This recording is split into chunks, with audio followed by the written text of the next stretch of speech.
Ganda-ganda mo talaga. Hindi naman masyado, babe. Yes, babe. Jamie! Oh. Marky! I thought you're with your family. Jamie, I can explain. Sige nga, let me hear your explanation. Hindi ko siya girlfriend. Of course, she's not your girlfriend. Nasa harap mo nga yung girlfriend mo. Right, I mean, she's just a family friend. Pero babe ang tawag mo sa kanya. That's her name. Okay, I believe you. Yes, thank you. Do you really think na uto-uto ako? Na paniniwalaan ko yung mga pinagsasabi mo? Marky, my gosh, baby. You know that I'm pretty smart. Consistent honor student ako since high school and gumraduate ako ng magna cum laude. Malakas pa yung instincts ko, so bakit kaya ako nandito sa village ng babae mo? You're right. Bobo ka kasi magtago. You're careless and you're easy to read. Kaya hinuli ko talaga kayo para hindi ka na makatanggi pa, Marky. Look, hindi ko sinasadyang lokohin ka. Hindi sinasadya. Parang sinasabi mo na nagkabungguan kayo tapos sabay may relasyon na kayong bigla, ganun ba? Jamie, I'm sorry. Nangyari na lang talaga bigla eh. Nakakasuka. Sorry. I just can't believe that I've been kissing that disgusting lips. Gusto kong budbura na kasi kayod sa sahigyan. Pwede ba? I'm sorry, Jamie. Sorry talaga. Pero makikipag-break ka na ba talaga sa akin? You look very excited. Hindi ah. Yes, I'm breaking up with you. Then, pwede ba kitang singilin? What? Sa lahat ng mga ginastos ko sa'yo. May listahan ka ng mga ginastos mo sa akin? Yes, simula nung naging magkaibigan tayo hanggang sa naging girlfriend kita. Oh my gosh. Kung isusumbat mo naman pala sa akin yan, sana hindi mo na lang pinaggastosan, di ba? Girlfriend kita eh. That's the point. That's your own will. But now, you know what? Never mind. How much? 132,498.67. Here's your check. Oh, how about let me charge you for cheating on me? Yeah, sure. Give and take? Yeah. I want your position in my company. What? No, that's too personal, Jamie. Mawawalan ako ng trabaho. No. You made this personal, Marky. Also, I can't work with cheaters. Nakakasuka yun. That's unethical. Yung cheque. Kahit yung cheque na lang. Fine. Here. That's 150,000. I hope enough na yan. Naawa naman kasi ako sa'yo bigla eh. Thank you, Jamie. As in, sobrang thank you. And sorry talaga. You're welcome. 150,000. Walang pirma. Walang pirma yung cheque.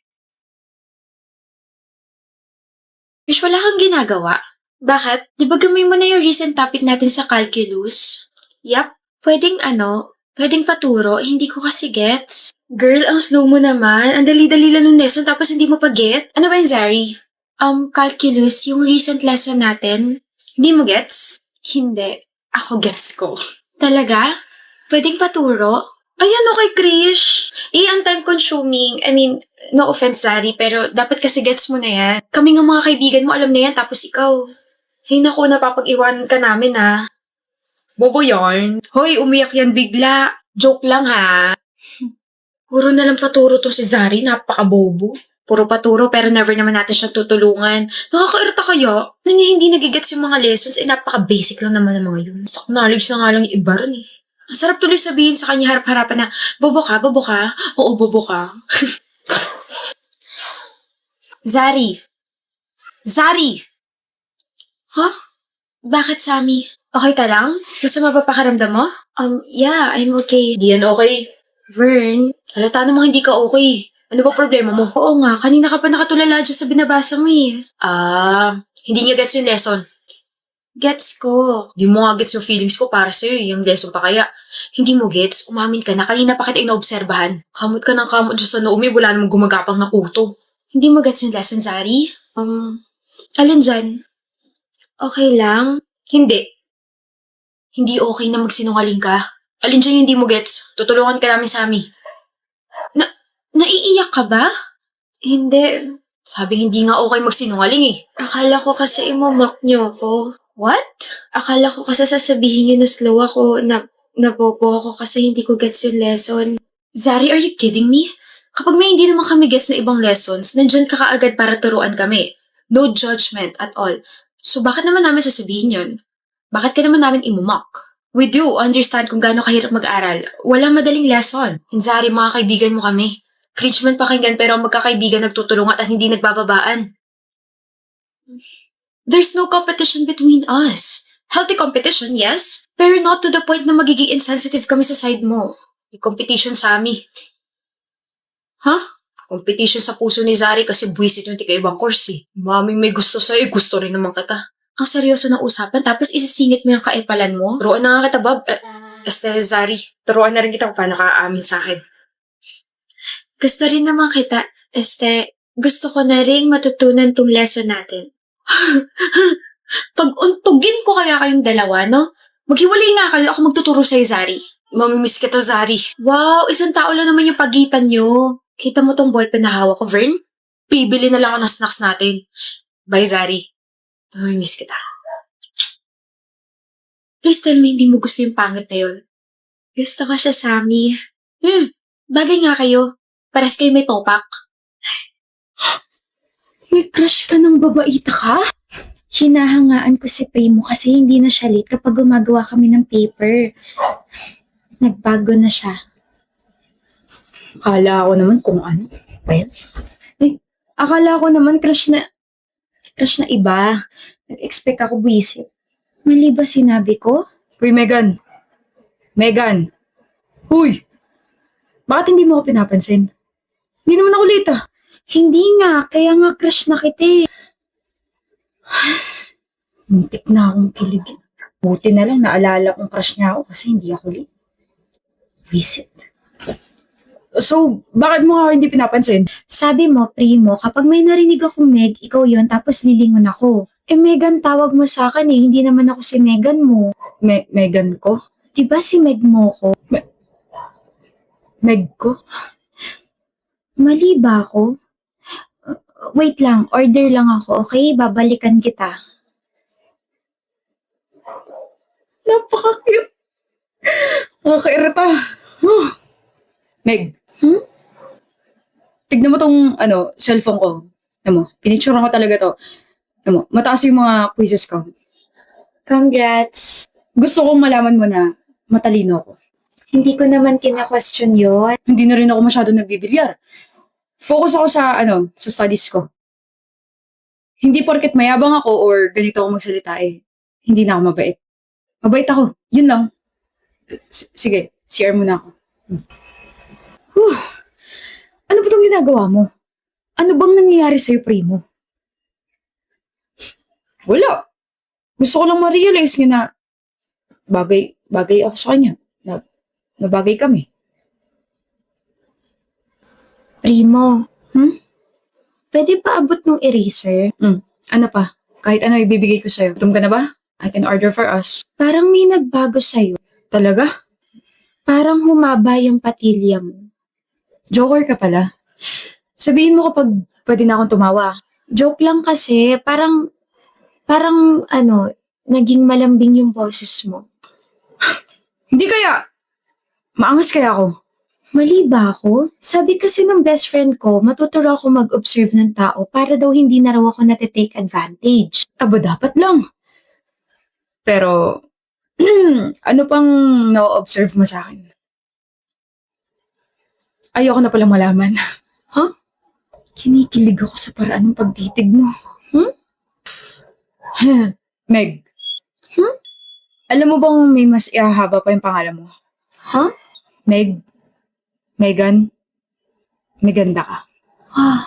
Alam ko. I know, nakakakilig, di ba? Paano mo napahaba yung pangalan ko? Saan ang galing yung Meganda ka? Parang ang gulo naman yata, Primo. Gusto mo raw ako, Faith? Jover, kanino mo nalaman yan? Narinig ko sa mga block page natin. So, gusto mo talaga ako? Oo, hindi ba pwede? May girlfriend ka ba? Wala akong girlfriend pero I'm not yet healed, so I don't want to commit sa isang bagay ko alam ko hindi pa ako po. It's fine. Maghihintay ako hanggat kaya ko. I mean, I waited for us to have a conversation for like a year. Ano ba naman yung maghintay ulit ako, diba? Na mag-heal ka from your ex. I don't want you to expect anything. Malinaw sa akin ang lahat, Jover. Thank you for being honest. I really appreciate it. Okay.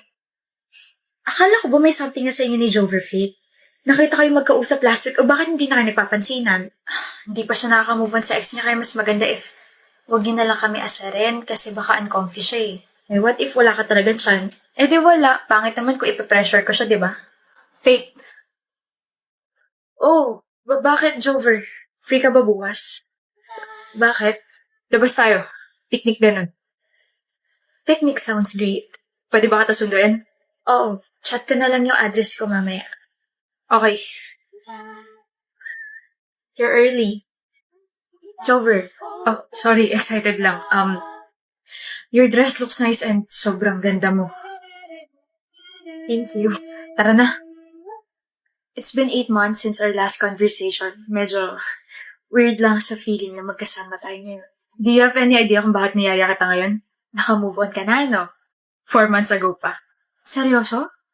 Tsaka ngayon lang kita niyaya kasi gusto ko sigurado ako sa feelings ko and ayoko maguluhan ka sa akin. Faith, I wanna know you more and kung okay lang sa'yo, pwede ba tayo mag-picnic once a week? Sobrang okay sa akin yung Jover. Sinasagot na kita, Jover. Gising ka? Hindi naman ako tulog, madam. So, anong ulit yung sinasabi mo? Sinasagot na kita. Lord. Dahil dyan, let's have a picnic! Tama.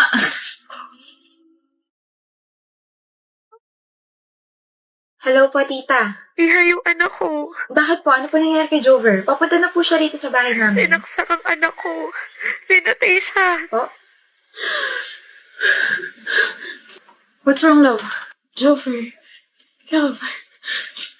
Wala. Nightmare lang. Kala ko naman kung ano nangyari sa'yo. Go back to sleep. Tatabihan kita maya-maya lang.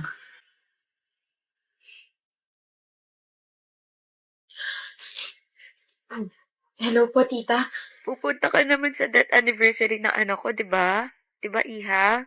Miss na kita, Faith. Yes po. I'll be there. Jover, it's been 12 years pero hinahabol pa rin ako ng brutal na pagkamatay mo. Kung hindi ba kita sinagot, walang mangyayaring ganon. Kung hindi ako nagkagusto sa'yo, hanggang ngayon mabuhay ka pa rin.